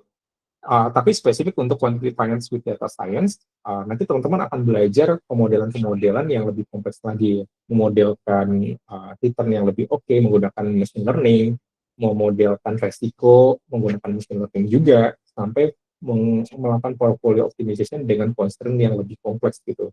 Jadi saat mengoptimalkan portfolio, biasanya kita punya banyak target ya, pengen ngejar return yang oke, tapi resikonya jangan tinggi-tinggi banget, ya. Tapi aset kita jangan terlalu besar ngendapnya di salah satu stok gitu ya, atau lain-lainnya. Drawdownnya jangan gede-gede banget gitu, dan lain-lain. Jadi ada banyak constraint, itu biasanya diselesaikan lewat si portfolio optimization ini. Oke, nah memang ini cocok buat siapa sih produk-produknya? Kalau teman-teman masih investor pemula, modal investasi teman-teman masih di 50 juta ke atas gitu, atau teman-teman sekarang kerja profesional yang biasanya kesehariannya diminta atau ditanya, apalagi nih strategi investasinya, gimana transparansi resikonya, nah itu teman-teman cocok banget untuk masuk ke kelas investment for professional. Nanti teman-teman belajar 2 bulan di sana, tiap minggu teman-teman dapat 2 sesi untuk belajar membangun strategi investasi, menguji sama improve strategi yang teman-teman buat. Ini toolsnya masih mudah, menggunakan Excel, nanti detailnya kayak kita pakai spreadsheet untuk melakukan seluruh analisa tadi gitu ya, biar teman-teman dapat gambaran strategi bekerja atau tidak. Nah, kalau di quantitative finance with data science, ini rekomendasi untuk teman-teman yang sudah punya pengalaman trading yang oke, dan teman-teman mungkin bingung mau pakai cara apa lagi karena cara yang dipakai sudah tidak transparan, teman-teman nggak tahu kenapa dapat untung dan kenapa tidak, itu boleh banget untuk masuk ke kelas quantitative finance with data science. Nanti kita akan belajar bersama bagaimana menggunakan model statistik ini untuk membedah apakah strategi teman-teman itu menguntungkan atau tidak, dan membangun strategi berdasarkan model statistik itu. Jadi nanti akan banyak pemodelan, dan skill modeling ini adalah salah satu skill profesional yang dicari-cari oleh Hikman, teman-teman. Jadi kalau teman-teman ingin membangun karir sebagai quant researcher, itu cocok banget untuk masuk di quantitative finance with data science, karena teman-teman akan belajar banyak pemodelan di sana. Nah, karena belajarnya lebih kompleks dibandingkan investment for profesional, nanti waktu belajarnya akan cukup panjang nih, sampai 12 bulan gitu. 12 bulan ini sebenarnya sudah cukup ringkas teman-teman ya. Bayangin kalau nanti teman-teman belajar Sikuan ini, belajar aset pricingnya aja itu bisa 1 semester itu biasanya. Tapi di sini kita coba peringkas gitu, dan coba ambil yang penting-penting saja, jadi teman-teman bisa dapatkan materi ini dalam 12 bulan. Ya, nanti ada sesi belajar juga, sesi mandiri sama live-nya ya. Dan untuk tools yang digunakan, nanti kita masuk menggunakan coding ya, teman-teman. Karena buat model machine learning, model statistik, portfolio optimization, dan semacamnya, itu biasanya nggak bisa dilakukan nih menggunakan tools spreadsheet gitu. Jadi kalau teman-teman memang tertarik untuk modelingnya, rekomendasi banget untuk masuk ke quantitative finance with data science. Ya, emang belajarnya apa aja? Kalau di investment for profesional, karena kita ngajarkan dari nol sampai nanti bisa membuat trading plan atau strategi yang menguntungkan berbasis investasi yang menguntungkan berbasis data, teman-teman akan mulai dari belajar konsep melakukan investasi di stock market, dan fakta-fakta apa aja sih yang ada di stock market, terutama resiko sama returnnya. Karena kalau berdiskusi dengan investor awal, itu biasanya nggak bisa menjelaskan dengan baik resiko dan return yang ada di stock market. Jadi saya taunya, kayaknya stok ini lagi oke nih, ini habis IPO nih gitu. Rata-rata seperti itu. Nah, jadi tapi nggak tahu medan keseluruhan ketika investasi di pasar modal. Jadi nanti kita akan mulai bahas dari sana. Baru kita akan bahas secara teknikal bagaimana cara pengolahan datanya, biar nanti teman-teman bisa ngelakuin pengolahan data lebih lanjut sambil jalan kelasnya ya. Nah, di sana kita akan mengolah data fundamental, data market lah secara umum, atau data analisis secara umum menggunakan Excel, sama performance analysis. Jadi teman-teman ngecek performa dari sisi returnnya seperti apa, performa resikonya seperti apa. Gimana kalau performa gabungan antara return sama resiko seperti apa. Itu dicek di sini. Baru nanti teman-teman belajar bagaimana membangun portfolio manajemen secara kuantitatif. Jadi nanti idenya adalah bukan teman-teman milih stok A ini harus banget ada di aset kita, atau harus banget kita pegang, enggak ya. Tapi teman-teman fokus membangun portfolio yang kita bangun nih harus harus banget menguntungkan dari waktu ke waktu gitu. Jadi intinya adalah membangun portfolio yang oke, bukan memilih stoknya ya. Nah, gimana cara membangunnya sama memanagenya itu nanti kita akan pelajari ya di quantitative portfolio management sama portfolio construction ya. Berarti teman-teman akan belajar tentang data apa yang teman-teman gunakan untuk membangun portfolio tadi ya, atau memilih stok biar bisa membangun portfolio yang bagus. Karena kalau nanti di sini teman-teman sudah mengurangi banget subjektivitas. Ya, jadi teman-teman nggak lagi mikir kayaknya ini akan untung deh gitu ya. Karena apa? Ya nggak tahu kayaknya akan untung. Sudah nggak lagi seperti itu, tapi teman-teman bisa menjelaskan dengan baik.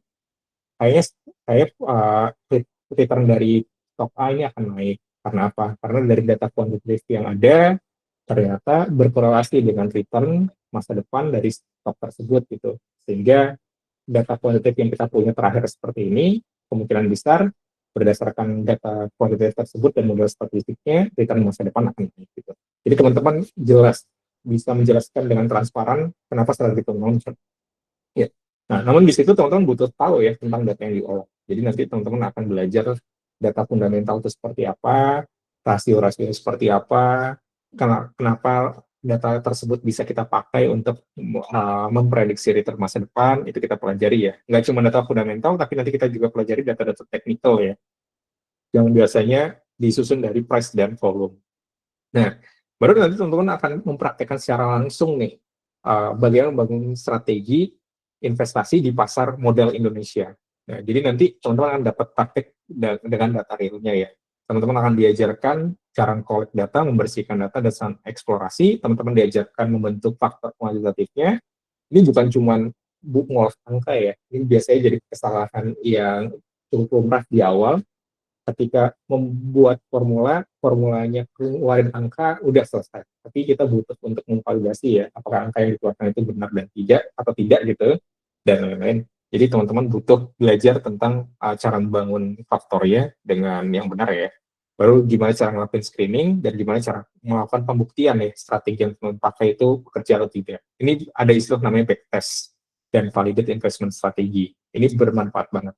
Kalau teman-teman sekarang pernah lihat tutorial misalkan ngelakuin backtest strategi teknikal, anggap RSI atau MACD.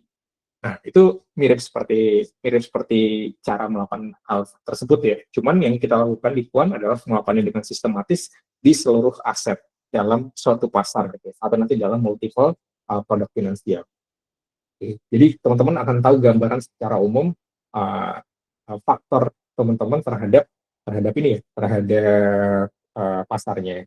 Baru nanti belajar tentang performance dan risk measurement. Ya kalau sekarang baru tahu kumulatif return atau volatility, nanti teman-teman akan tahu lebih banyak lagi, sehingga teman-teman bisa lebih baik lagi dalam menakar portfolio teman-teman ya.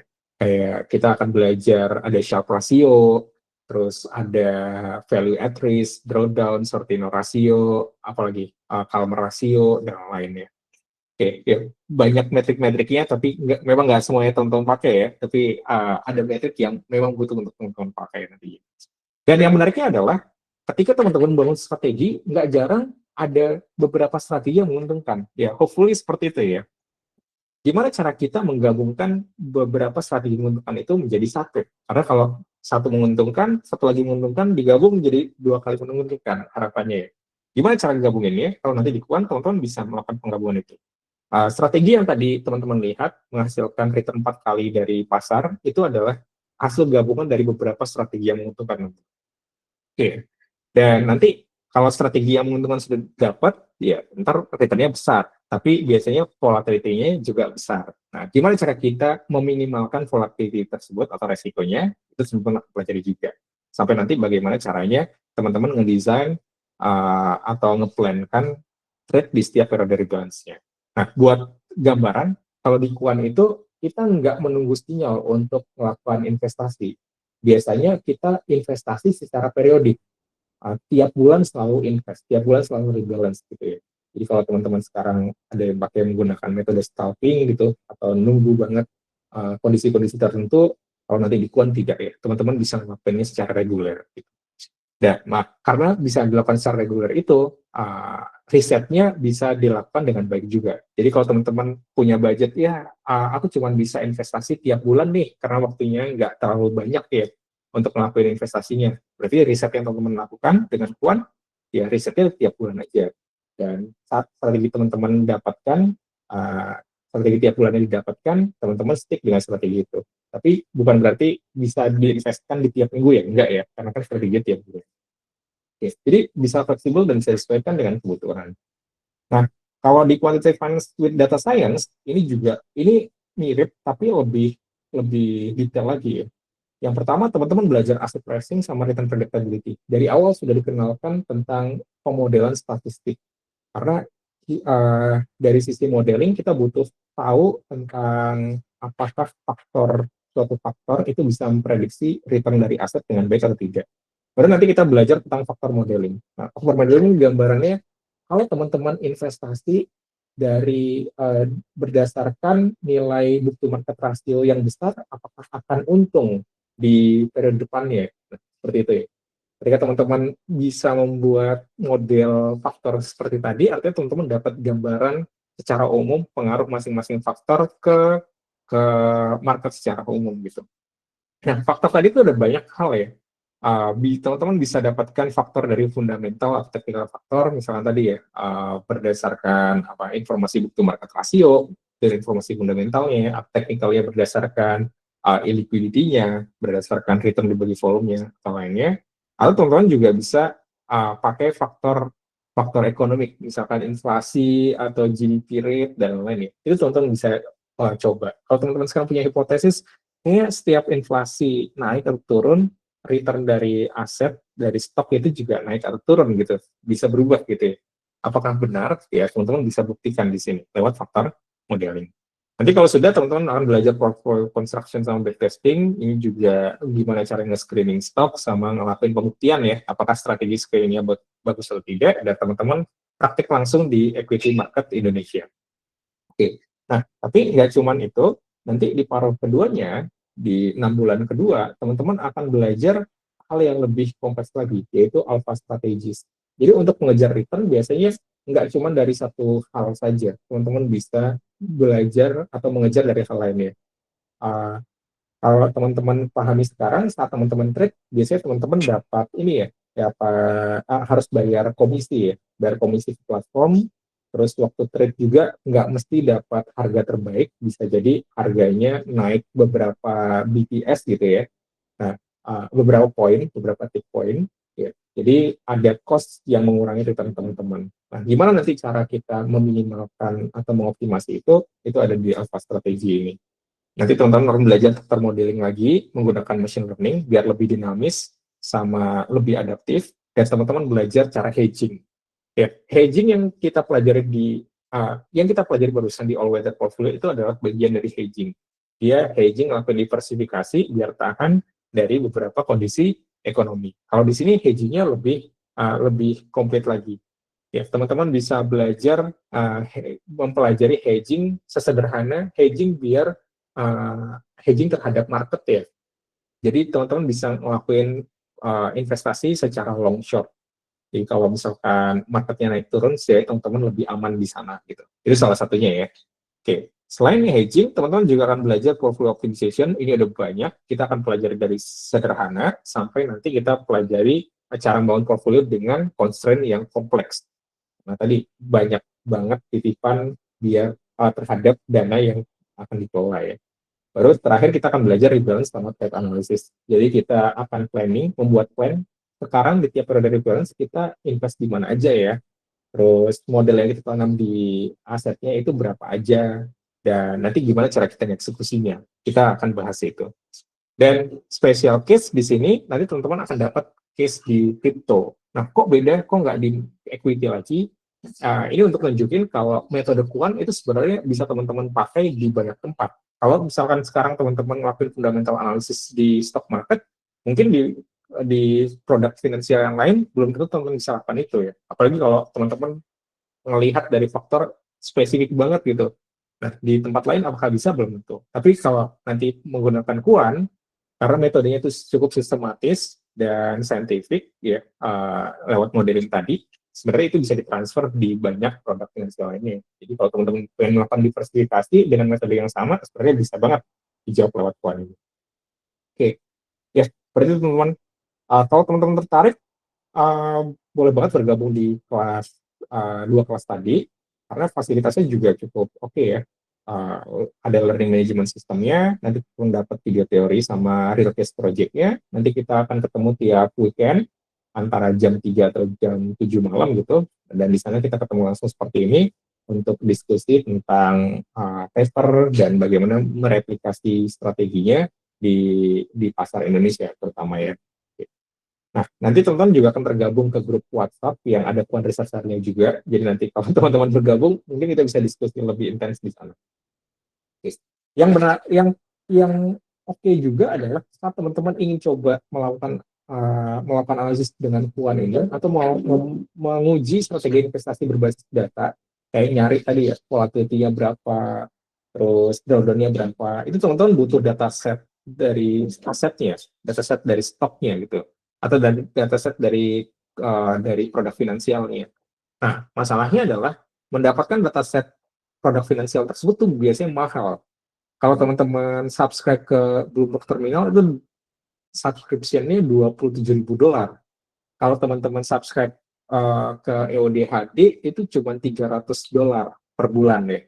Oke, jadi memang modal di awalnya itu akan besar. Tapi kalau nanti teman-teman ikut di kelas Pacman, kita akan berikan teman-teman market dataset dengan gratis gitu ya. Dan market dataset ini sudah tervalidasi, sehingga cocok buat teman-teman pakai untuk melakukan pengujian strategi investasi. Oke. Jadi untuk belajarnya kita akan coba permudah dengan memberikan akses market dataset yang gratis. Oke ya. Nah, kalau teman-teman tertarik, nanti proses registrasi sama pembayarannya cukup simpel. Untuk registrasinya, teman-teman bisa registrasi di form pendaftaran ini. Ya. Ini jangan khawatir, kalau tertarik, besok itu akan di-remind lagi ke teman-teman ya. Kemudian untuk khusus buat teman-teman yang tertarik di Quantitative Finance with Data Science, karena belajarnya itu cukup lama, nanti akan ada serangkaian tes gitu ya.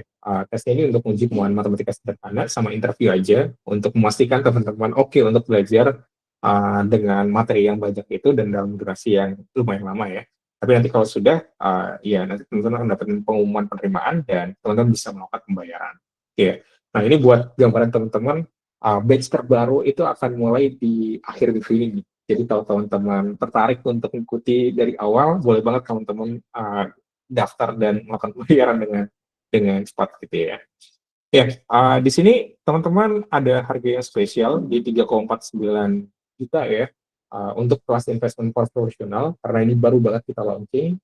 Jadi akhir pekan ini adalah batch pertamanya.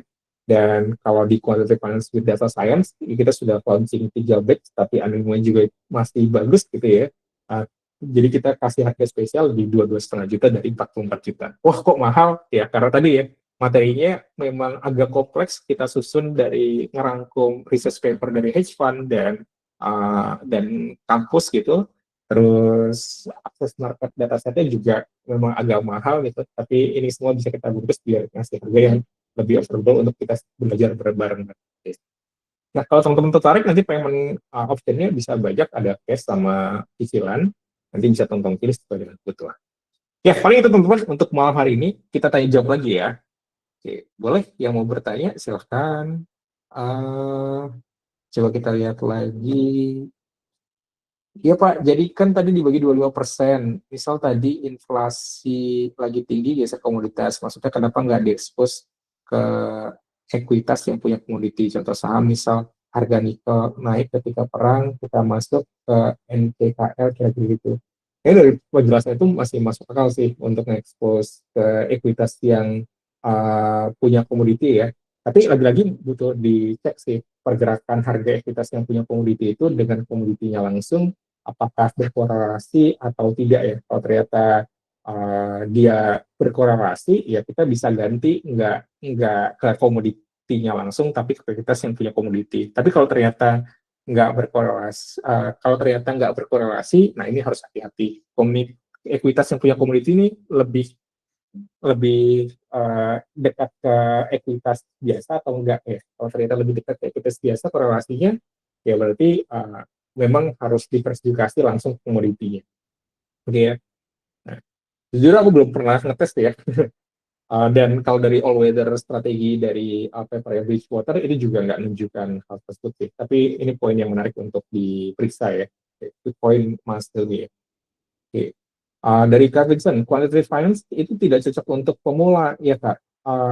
Kak, kalau misalkan teman-teman suka riset, suka matematika, ya, ingin membuat strategi investasi yang transparan, itu cocok untuk masuk ke quantitative finance ya, membangun strategi berbasis quantitative finance. Karena di sana bukan gambarannya itu bukan teman-teman kayak dapat sinyal terus investasi dari sana gitu. Enggak ya, tapi teman-teman ngeriset sendiri. Pertama teman-teman buat hipotesis. Oh kayaknya kalau investasi di saham yang to market rasionya itu besar, kita akan untung nih gitu. Karena equity-nya bagus, ya ekuitas book value bagus maksudnya, tapi market belum banyak yang tahu. Kalau kita masuk duluan, ya ekspektasinya dapat return yang oke ya di kemudian hari. Nah, itu hipotesisnya. Gimana cara kita apa yang kita lakukan selanjutnya? Ya kita coba bangun strategi investasi berdasarkan hipotesis tadi. Kumpulin seluruh data historis, kita buat portfolio berdasarkan book to market value tadi, yang stok yang uh, stok top 10% book to market value paling tinggi itu kita jadikan portfolio dan kita lihat hasilnya selama setahun ke depan misalkan. Seperti itu. Kalau ternyata menguntungkan, kita bisa bisa ini ya, bisa dapatkan transparansi. Oh, strategi investasi berdasarkan book to market value itu strategi yang cukup bagus karena bisa menghasilkan untung gitu. Jadi ada proses riset di sana. Tapi ketika itu rugi, teman-teman akan pelajari apa ini yang menyebabkan rugi. Apakah ada hal lain yang nggak kita tahu saat kita invest hanya berdasarkan bentuk market value aja, atau butuh ditambahin faktor lain, atau ternyata top 10% itu volatilitasnya terlalu besar, jadi kita butuh skalakan volatilitasnya, atau yang lainnya ya. Nah, jadi prosesnya itu memang agak berulang, sehingga kalau teman-teman uh, memang nggak terlalu suka riset, quantitative finance ini bukan hal yang cocok buat teman-teman sih. Ya, tapi kalau suka riset itu akan cocok. Dan buat pemula itu juga nggak ada masalah ya. Asal suka riset, nggak terlalu takut sama matematika, ingin dapat transparansi, itu oke banget. Oke. Ya, semoga terjawab ya Kak Vincent. Oke. Dari Kak Berlino, kapan dong harus retraining ulang machine learning-nya terhadap equity market? Nah, ini pertanyaan menarik sih.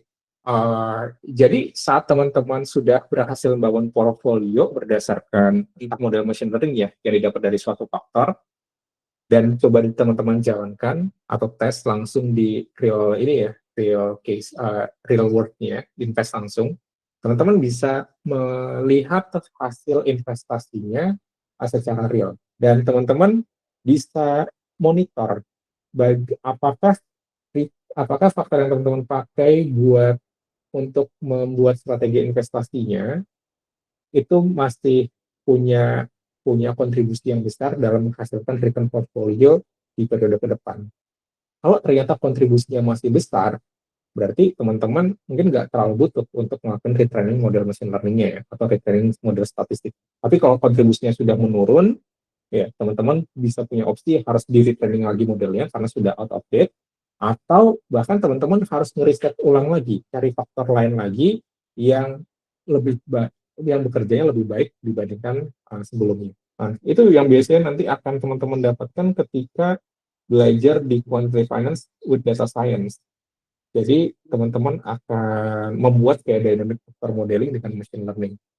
Jadi bobot masing-masing faktor itu bisa berubah-ubah dari waktu ke waktu.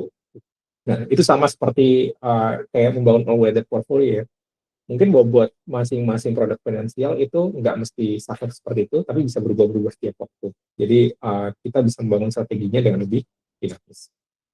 Oke ya, kalau jawabannya kapan, ya nanti tergantung hasil monitoringnya ya. Oke, ada yang tiap tiap waktu harus di retrain ulang, ada yang sebulan sekali baru retrain ulangnya. Oke, kalau di bloknya bibit dia substitute commodity dengan return dari equity. Apakah itu ekuivalen berdasarkan kategori atau returnnya? Ya sejujurnya aku nggak ngelihat detailnya ya dari bloknya bibit. Aku cuma ngambil gambarnya saja. Tapi lagi-lagi idenya tetap sama. Kalau misalkan ngeganti komoditi dengan return dari equity, selama returnnya itu bergerak bareng, ya mungkin nggak ada masalah ya untuk menggantinya dengan si equity itu. Tapi kalau misalkan ternyata equity-nya nggak bergerak bareng dengan komoditinya, ya berarti itu dua barang beda ya. Nanti teman-teman bisa fokus ke sana ya. Karena yang kita butuhkan nanti waktu melakukan diversifikasi adalah ngecek yang kita diversifikasikan itu punya korelasi atau tidak. Gitu. Kalau misalkan korelasinya besar, yang jangan diversifikasi di sana. Tapi kalau korelasinya kecil, kita bisa diversifikasi. Konsepnya di situ, kalau nanti teman-teman secara aplikatif ternyata nemuin, oh kayaknya masih bisa nih, tetap ada di equity, dan korelasinya memang kecil, karena harga equity-nya ngikut banget sama harga komoditinya. Ya, why not? Untuk kita diversifikasi di sana. Oke, Kak, kira-kira boleh dikasih gambaran outcome setelah belajar yang quant financial seperti apa dan investment for professional seperti apa? Oke, kalau outcome di investment for professional itu teman-teman bisa menguji strategi investasi dan membangun strategi investasi yang teman-teman inginkan sesuai dengan target teman-teman ya. Jadi teman-teman akan tahu, oh saat aku melakukan rebalancing dua suatu periode, aku bisa memilih stok-stok untuk dijadikan portfolio berdasarkan faktor A gitu. Dan pembagian bobotnya adalah sebagai berikut, dan nanti setelah itu aku bisa investasikan berdasarkan plan tadi. Ya, ujungnya seperti itu. Tapi kalau nanti di quantitative finance with data science akan menekankan pada pemodelan yang lebih rigor. Jadi ini aku contohin aja ya dari spreadsheet ya, biar terbayar yang jelas. Sorry, ini terlihat nggak teman-teman share screen-nya? Coba aku buat sheets.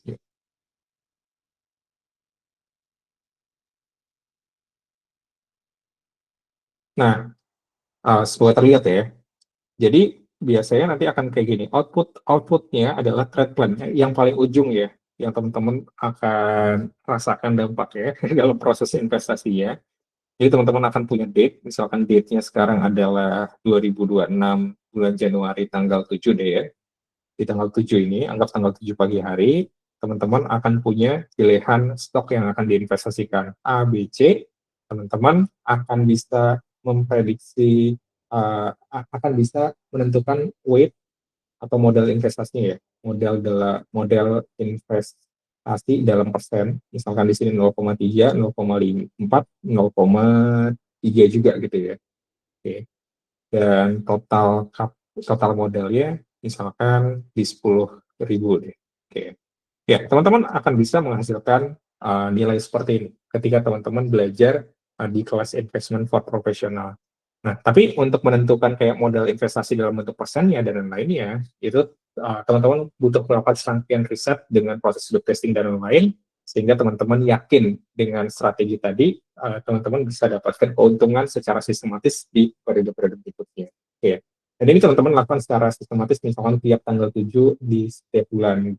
Jadi tiap bulan sekali teman-teman ngelakuin ngelakuin ininya ya, ngelakuin investasinya. Nah, tapi kalau nanti di quantitative finance with data science, teman-teman akan punya pemodelan tambahan. Teman-teman bisa prediksi prediksi future return. Nah, ini yang menarik. Karena nanti teman-teman menggunakan model matematika atau statistika atau machine learning ya, untuk bisa memprediksi future return-nya. Oh, ternyata future return stok A 0,3 nih.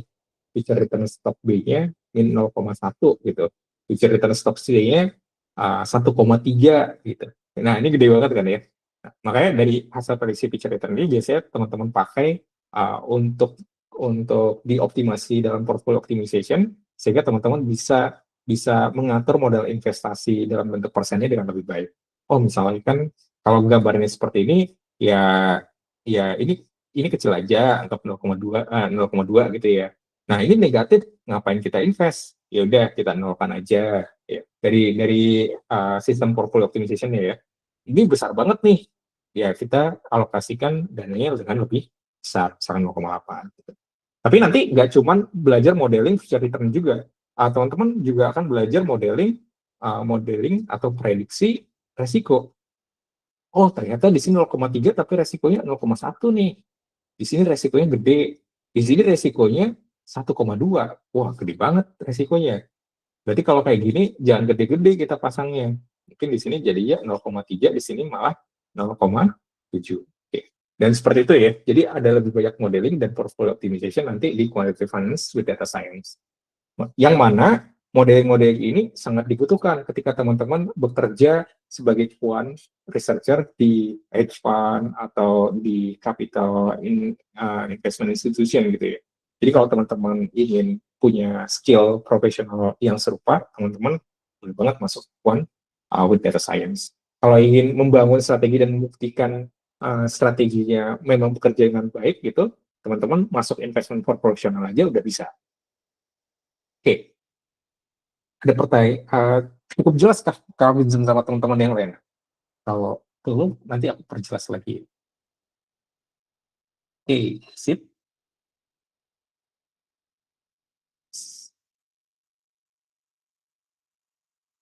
Ya, semoga cukup jelas ya. Oke. Nah, emang Kak Vincent kalau setelah lihat diskusi hari ini, tertarikkah untuk mempelajari atau menggunakan si quantitative finance ini untuk membangun strategi investasi? Ada ketertarikan Kak Vincent? Ada ya, oke. Kalau sejauh ini Kak Vincent udah pernah sudah punya pengalaman investasi Kak? Atau baru mau terjun ke dunia investasi?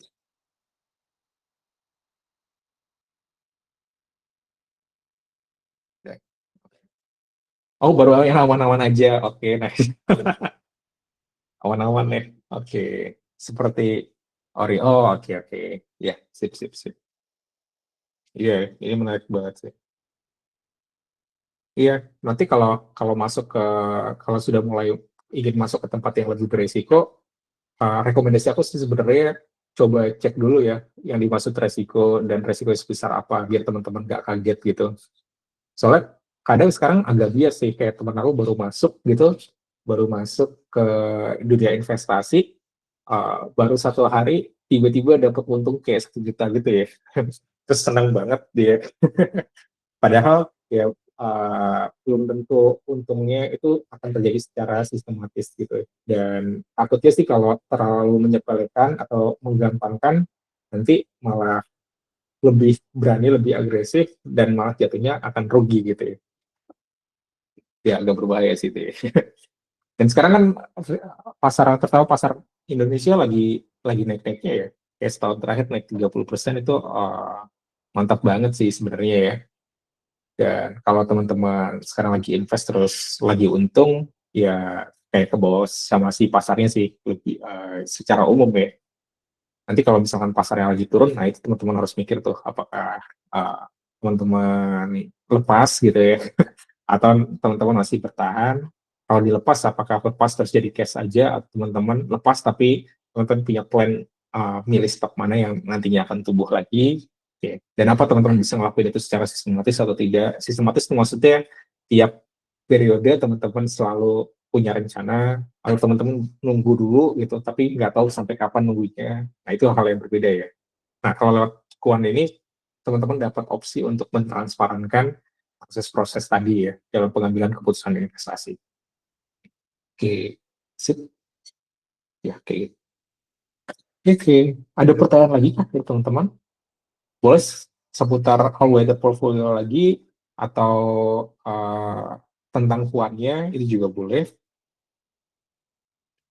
Kalau tadi yang tertarik ya ngelihat buku kuan, coba cek ini adalah Portfolio Optimization dari Daniel Palomar. Kalau teman-teman pengen baca, boleh banget baca di sini. Referensinya rata-rata open for public ya. Tapi nanti uh, ngebuatnya itu yang butuh waktu sih. Kalau teman-teman nggak punya banyak waktu, takutnya nggak bisa hands on untuk ngecek-ngeceknya ya. Nih, dan ini menarik juga. Kalau sudah masuk One, biasanya metodenya bisa dipakai di banyak tempat ya. Kalau teman-teman sekarang main di forex gitu, yang cukup terkenal pair trading ya. Jadi nggak cuma scalping aja, tapi di pair trading ini teman-teman bisa bisa nge-hedge resiko. Kalau teman-teman takut ketika invest harganya turun, takut rugi saat pakai pair trading ini biasanya ketika harga turun atau harga naik, teman-teman tetap netral asetnya ya, nggak rugi, nggak untung. Tapi selisih harga yang dekat itu bisa dapat teman-teman jadikan keuntungan.